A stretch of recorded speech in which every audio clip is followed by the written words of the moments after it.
kelompok 3 akan membacakan materi yang berjudul tentang siklus bisnis dengan saya, Abdul Hamid. Baik teman-teman, hari ini kita mau membahas tentang ekonomi. Tidak sesulit yang kalian pikirkan kok. Ya, kita bakal bahas tentang siklus ekonomi, siklus bisnis. Jadi ini tuh kayak naik turun kondisi ekonomi. Bayangin aja, ekonomi itu kayak roller coaster yang kadang naik tinggi, kadang turun rendah. Nah, dalam siklus bisnis ada 4 tahap. Yang pertama ekspansi, alias ekonomi lagi bagus banget.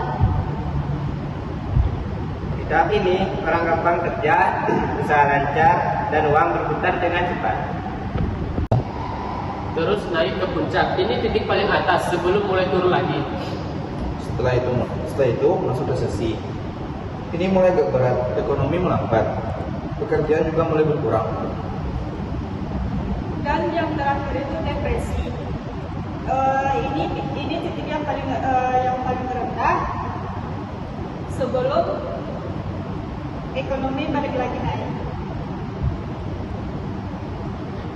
Tapi, kenapa sih ini bisa terjadi? Ternyata ada beberapa teori, yaitu Teori klasik bilang ekonomi bisa stabil dengan sendirinya, tanpa pemerintah.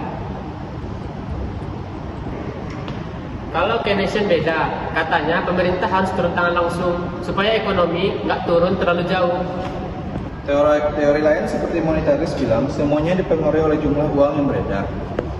Sedangkan real business cycle bilang faktor teknologi dan produktivitas yang paling berpengaruh. dampaknya juga terasa banget saat ekonomi naik dan masyarakat pun menjadi lebih sejahtera. Tapi saat turun bisa muncul pengangguran dan daya beli menurun. Makanya dalam ekonomi makro, kondisi ini selalu dipantau oleh PDB, inflasi, dan juga pengangguran. Dan pemerintah biasanya pakai kebijakan fiskal dan moneter biar ekonomi tetap stabil. Jadi teman-teman, kesimpulannya yaitu siklus bisnis itu hal yang normal dalam ekonomi. Tinggal bagaimana kita cara menyikapinya.